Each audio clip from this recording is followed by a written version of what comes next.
Chapter 35. It's showtime, Joe said, trotting up. Ooh, cotton candy. A large black mariachi hat hung around his neck from a strap. What is that? I asked, pointing to it.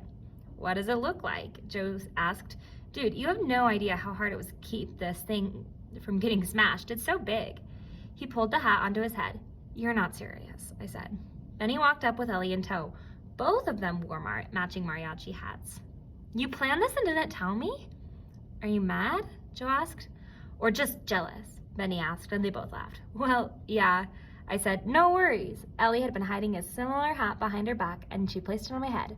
Did you think we'd leave you out? That totally completes your look, Joe said. You should have seen your face when they thought you weren't getting a hat, Benny said, playfully shoving me. Whatever, I said.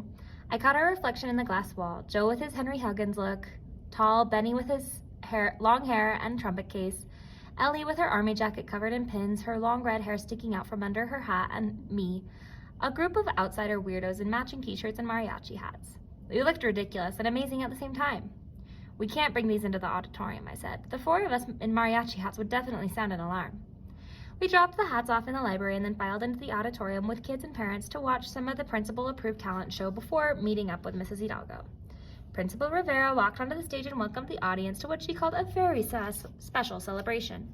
She went on to explain how on this 30th anniversary of the school, it was important to remember Posada, the man as someone who proudly represented the Mexican people and culture through his art. She showed some of the slides of his prints, including a really famous one of a skeleton woman wearing a big hat. I'm sure Posada would be proud of our students who are performing today, Principal Rivera concluded, most of them representing Mexican culture. Please give them your undivided attention and enjoy today's show. She clapped and the audience joined in as the lights dimmed. Did anyone else just suddenly become really nervous? Joe whispered when the first performer came onto the stage. Yeah, I said, watching a kid play the violin. I'm about to be sick. Don't get sick on us, Benny said.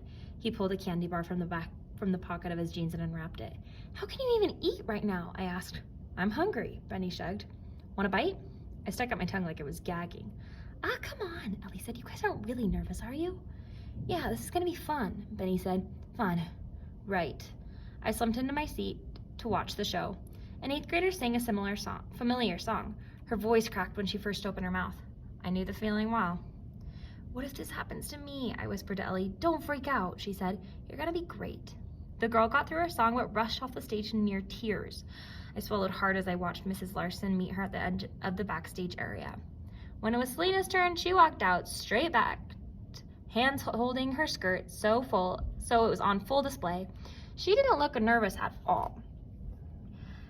Like this was something she did all the time. I remembered all the awards at the dance school. Then the jumpy, familiar guitar sounds of La Bamba started. My song, Joe said excitedly. For the next few minutes, we watched as Selena twirled and dipped and stomped along to the music, always with a big smile on her face. If this was a movie, she would have broken a heel and run off the stage mortified. But this wasn't a movie. She made it through the entire song without a problem. At the end, she even took off her candy necklace and tossed it into the audience. Kids jumped off their seats and scrambled to grab it like it was some kind of rock star. With the end of each performance, my tongue felt more and more like it was made out of cardboard.